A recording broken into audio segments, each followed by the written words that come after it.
আজকের এই ক্লাসের মাধ্যমে আমরা এনটিপিসি গ্র্যাজুয়েট লেভেলের 11ই জুনের থার্ড শিফটের সমস্ত জিকে প্রশ্নগুলো আলোচনা করব। দেখো, তোমরা যারা আন্ডার গ্র্যাজুয়েট লেভেলে পরীক্ষা দেবে, তোমরা কিন্তু এই গ্র্যাজুয়েট লেভেলে পরীক্ষায় আসা যে 47টা শিফট, এই 47টা শিফটের সমস্ত জিকে প্রশ্নগুলো কিন্তু পড়ে তারপরে পরীক্ষা দিতে যাবা, দেখবে অনেকটা কাজে লাগবে কিন্তু। তো দেখো, প্রথম প্রশ্ন এসেছিল যে ভারতীয় সংবিধানের কোন ধারার অধীনে হাইকোর্ট রিট জারি করে তার মূল এখতিয়ারটা প্রয়োগ করতে পারে।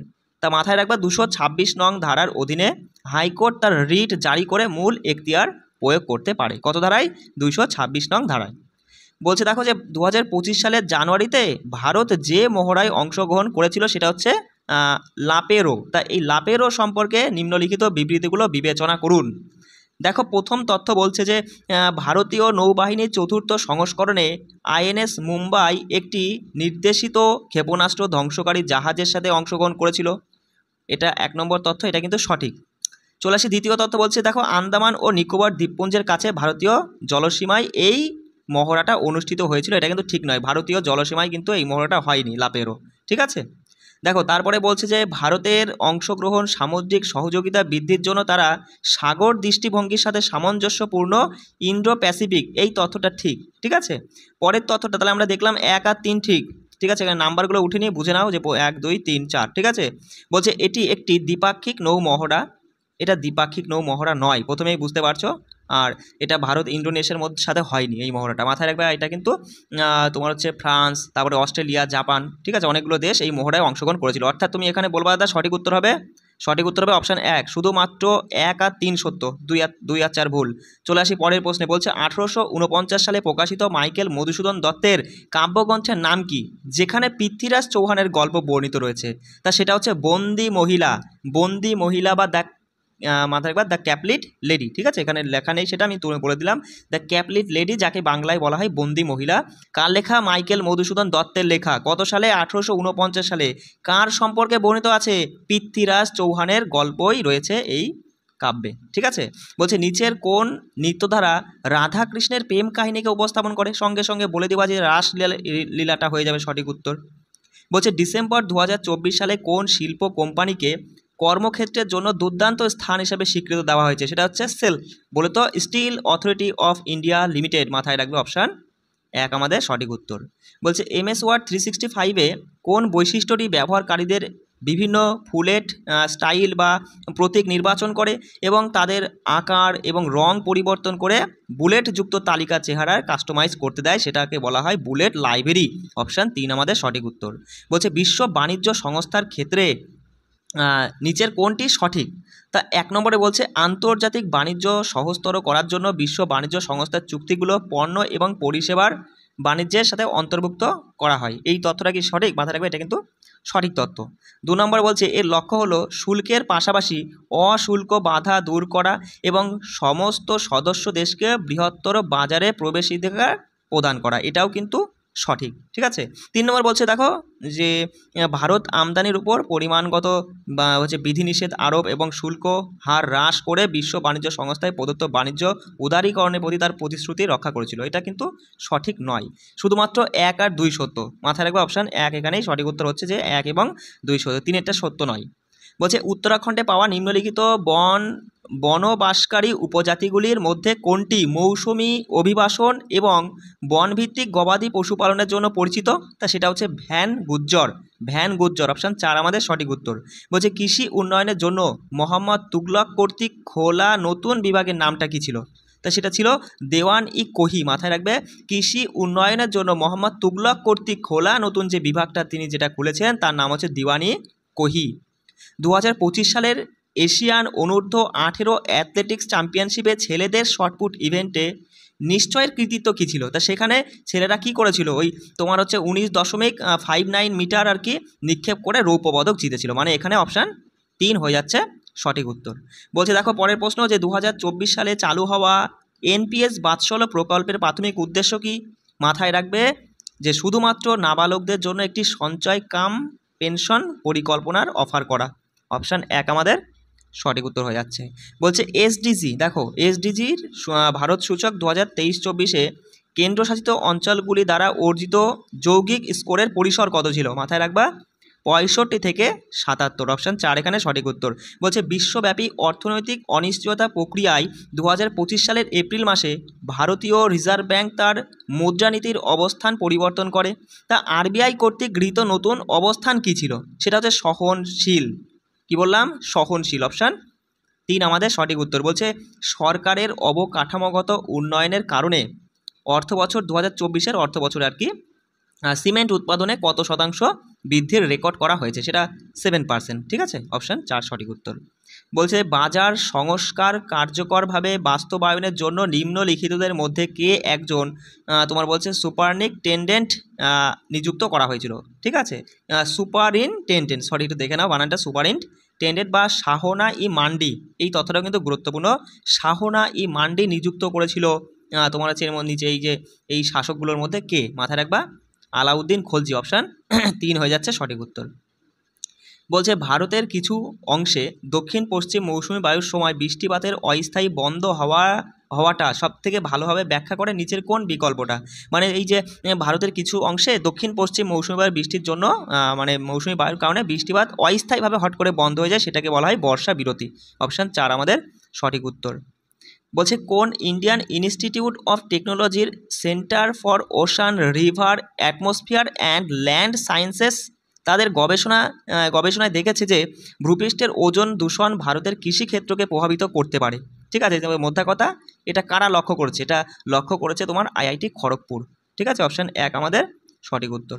বলছে উইন্ডোজে যখন আপনি একটি ফাইল মুছে ফেলেন এবং এটি রিসাইকেল বিনে রাখা হয় তখন নিচের কোনটি সত্য হবে? দেখো এইগুলোর মধ্যে অপশান 4 সত্য হবে, যে ফাইলটিতে ডান ক্লিক করে রিস্টোর বিকল্পটি নির্বাচন করে ফাইলটি আবার পুনরুদ্ধার করা যেতে পারে, ঠিক আছে, অপশান 4 এখানে সঠিক। বলছে সুভাষচন্দ্র বসু দায়িত্ব গ্রহণের আগে ভারতীয় জাতীয় সেনাবাহিনীর নেতা কে ছিলেন? তা মাথায় রাখবে মোহন সিং। কি বললাম? সুভাষচন্দ্র বসুর দায়িত্ব গ্রহণের আগে ভারতীয় জাতীয় সেনাবাহিনীর নেতা ছিলেন মোহন সিং। বলছে ইউনেস্কো কর্তৃক আয়োজিত 2024 সালের আন্তর্জাতিক এনজিও সম্মেলনের থিম কী ছিল? মাথায় রাখবা কর্মক্ষমতা বৃদ্ধি। কি বললাম? 2024 সালে তোমার এই ইউনেস্কো কর্তৃক আয়োজিত এনজিও সম্মেলনের থিম ছিল কর্মসংস্থান বৃদ্ধি করা। কোন প্রধান আবিষ্কার হাইপার অ্যাসিডিটির চিকিৎসায় ওষুধ তৈরিতে সাহায্য করে? মাথায় রাখবা সঠিক উত্তর হিস্টামিন। হিস্টামিন পাকস্থলীতে অ্যাসিড নিঃসরণে উদ্দীপিত করে তোমার এই হাইপার অ্যাসিডিটির চিকিৎসার ঔষধ হিসাবে আর কি ব্যবহৃত হচ্ছে, অপশান 3 এখানেই সঠিক উত্তর। বলছে দেখো উইন্ডোজ ডেস্কটপ ইন্টারফেসে টাস্ক বারের মূল উদ্দেশ্য কী? তা মাথায় রাখবা এই উইন্ডোজ ডেস্কটপ ইন্টারফেসে টাস্ক বারের মূল উদ্দেশ্য হলো এটি খোলা এবং ঘন ঘন ব্যবহৃত তোমার প্রোগ্রামগুলিতে অ্যাক্সেস প্রদান করতে সাহায্য করে। কেমন? অপশান 1 আমাদের সঠিক উত্তর। বলছে 17 শতকে করমণ্ডল উপকূলে ডাচ ইস্ট ইন্ডিয়া কোম্পানির বাণিজ্য উল্লেখযোগ্যভাবে বৃদ্ধি পেয়েছিল। কারণ কি? কারণ দক্ষিণ পূর্ব এশিয়া বাজার থেকে টেক্সটাইলের চাহিদা বৃদ্ধির কারণেই তোমার এই ডাচ ইস্ট ইন্ডিয়া কোম্পানির বাণিজ্য কিন্তু উল্লেখযোগ্যভাবে বৃদ্ধি পেয়েছিল। বলছে ইস্ট ইন্ডিয়া কোম্পানির কোন আইন অনুসারে ব্রিটিশ ভারতীয় ভূখণ্ডে বেসামরিক কর্মচারীদের নির্বাচন প্রতিযোগিতামূলক পরীক্ষার ভিত্তিতে করা হয়েছিল? সেটা 1853 সালের সনদ আইন অনুযায়ী। কি বললাম? 1853 সালে সনদ আইন অনুযায়ী, অপশান 3 আমাদের সঠিক উত্তর হচ্ছে। পরের প্রশ্ন বলছে দেখো গ্লোবাল এন্টারপ্রেনারশিপ মনিটর 2025 অনুসারে কোন দেশে মোট প্রাথমিক পর্যায়ের উদ্যোক্তা কার্যকলাপের হার সবথেকে বেশি? সংযুক্ত আরব আমিরাত, অপশান 3 হয়ে যাচ্ছে সঠিক উত্তর। পরের প্রশ্ন বলছে দেখো যে র্যাচেল কুশনারের বুকার পুরস্কার এর জন্য সংক্ষিপ্ত তালিকাভুক্ত উপন্যাসের শিরোনামটার নাম কি? সেটা হচ্ছে সৃষ্টিলেখ, অপশান 4 হয়ে যাচ্ছে সঠিক উত্তর। বলছে ভারতের সংবিধানের কোন অনুচ্ছেদে তোমার হচ্ছে সালিশের মাধ্যমে আন্তর্জাতিক বিরোধ নিষ্পত্তির জন্য আর কি রাজ্যগুলিকে নির্দেশ দেওয়ার কথা বলা হয়েছে? সেটা ধারা 51D, ঠিক আছে, ঘ এখানে মানে 51D, ঠিক আছে। পরের প্রশ্ন বলছে যে ভারতের সংবিধানের 42তম সংবিধান সংশোধনী আইনের দ্বারা রাষ্ট্রীয় নীতির কোন নির্দেশমূলক নীতি যুক্ত করা হয়নি? অপশান 2 হবে সমবায় সমিতির গণতান্ত্রিক নিয়ন্ত্রণের প্রচার, এটা কিন্তু যুক্ত করা হয়নি, এটাই সঠিক উত্তর হয়ে যাচ্ছে। বলছে ভারতের আঞ্চলিক জলসীমা ভিত্তি রেখা থেকে কত নটিক্যাল মাইল পর্যন্ত বিস্তৃত ভারতের ক্ষেত্রে? সেটা মাথায় রাখবা 12 নটিক্যাল মাইল, অপশান 4 এখানে সঠিক উত্তর হয়ে যাচ্ছে। বলছে দেখো পরে প্রশ্ন যে প্লাজমোডিয়ামের কোন অনন্য বৈশিষ্ট্য ম্যালেরিয়াকে পর্যায়ক্রমিক জ্বর সহ একটি চক্রাকার রোগ করে তোলে আর কি, সেটা হচ্ছে লোহিত রক্তকণিকা ফেটে যাওয়া এবং কয়েকদিন অন্তত বিষ নির্গত হওয়া। অপশান 3 হয়ে যাচ্ছে সঠিক উত্তর। বলছে দেখো ছাউঙ্ক on food economics and society বইটি নিম্নলিখিতদের মধ্যে কে লিখেছেন? অভিজিৎ ব্যানার্জি। কে লিখেছেন? অভিজিৎ ব্যানার্জি। 1991 থেকে 1991-92 থেকে 2011-12 সালের মধ্যে সংস্কার পরবর্তী সময়ে খনি উৎপাদন এবং বিদ্যুৎ শিল্পের গড় বার্ষিক বৃদ্ধির হার কত ছিল? 6.7%। মাথায় রাখবে, অপশান 1 আমাদের সঠিক উত্তর। বলছে নিম্নলিখিত কোন নদীটি ভারতের গ্রেট মালভূমির প্রধান নদী নয়? যমুনা। যমুনা কিন্তু ভারতের এই তোমার উপদ্বীপীয় মালভূমির প্রধান নদী নয়, ঠিক আছে, সেইটাই বলছে আর কি। বলছে গ্রামীণ উন্নয়ন কর্মসূচিতে অন্তর্ভুক্ত হস্তক্ষেপগুলির মধ্যে একটি কি?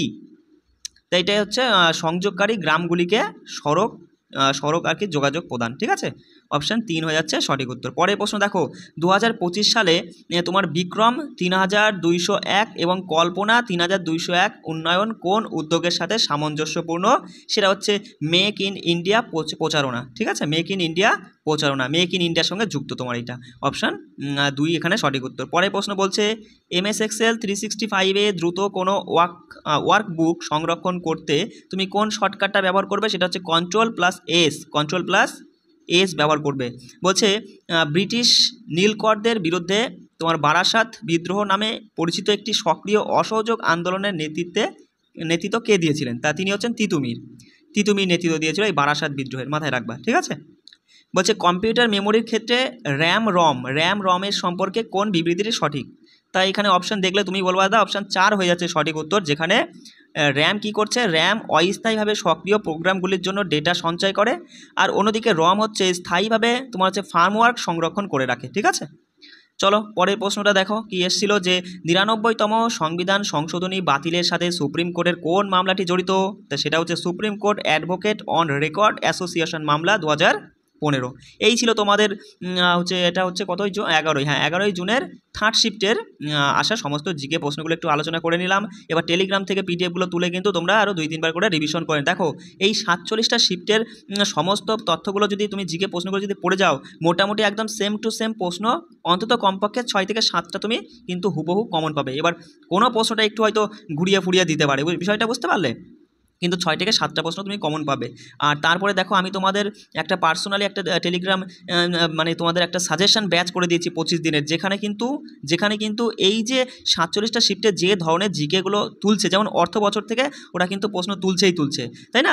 তাহলে আমরা কি করব? আমরা দেখব সেই অধ্যায়গুলো মোটমাট 50টা এমন ছোটো ছোটো টপিক আমরা এমসিকিউ আকারে 30-40টা এমসিকিউ প্রশ্ন আকারে আমরা কিন্তু সেগুলো পড়ে নেব। কারণ এই মুহূর্তে আমি যদি তোমাকে বিশাল বড় একটা লিস্ট ধরিয়ে দিয়ে বলি এই ধরো এত এত এত এত কিছু তুমি পড়ে নাও, সেটা কিন্তু সম্ভব না। তাহলে কিন্তু পরীক্ষা তোমার যতটাই বা তুমি ভালো পারতে তার থেকে আরও বেশি খারাপ হয়ে যাবে, মাথায় কিছুই ধরে রাখতে পারবে না। তাই সেই জন্য এতদিন যা পড়েছো সেগুলো তো সাইডে তুমি রিভিশন করছোই। এবার আমার তো আসে 10 থেকে 12 মিনিটের এক একটা ক্লাস, তাহলে তোমার এই 10 থেকে 12 মিনিটের ক্লাস করতে আশা করি কোনো অসুবিধা হওয়ার কোনো কথাই না। বিষয়টা বুঝতে পারছো? তুমি আমার এই যে তোমার স্ট্র্যাটেজি অনুযায়ী এই 25টা দিন তুমি আমার সঙ্গে জুড়ে থেকে মোটামুটি যে তথ্যগুলো দিচ্ছি সেগুলো পার ডে তুমি 2 ঘন্টার মধ্যে কমপ্লিট করে ফেলতে পারছো। আমার জন্য তুমি 2 ঘন্টা দিয়ে এগুলো করে নাও, তারপরে তুমি নিজের তুমি যে পরিকল্পনা করে নিয়েছো সেই পরিকল্পনা অনুযায়ী তুমি নিজের মতো রিভিশন করতে পারো। আর যদি না করো, তুমি যদি মনে করো আমি কাজের মাধ্যমে থাকি, আমি পড়াশোনার মধ্যে থাকি না বা পারি না বলতে কি ধরো হালে ছেড়ে দিয়েছো মোদ্দা কথা, তাহলে এই মুহূর্তে তুমি সামনে পরীক্ষা দেবে, তোমার কি করণীয়? তাহলে আমি বলবো আমি যে তথ্যগুলো দিচ্ছি এই 47টা শিফটের সমস্ত জিকেগুলো পড়ে নিবা, তার সাথে যে ইম্পর্টেন্ট 50টা ছোটো ছোটো টপিক দিচ্ছি সেগুলো পড়ে নিবা। ম্যাথ আর জিআইয়ের জন্য যে ক্লাসগুলো করাচ্ছি এনাফ, যথেষ্ট, ফুল স্কোর করে আসতে পারবা ম্যাথ আর জিআইতে যা দিচ্ছি ওগুলো ভালো করে দেখে গেলে। চলো সবাই ভালো করে পড়বে, কোনো অসুবিধা হলে আমার সঙ্গে যোগাযোগ করবে, কেমন? রাখছি, জয় হিন্দ।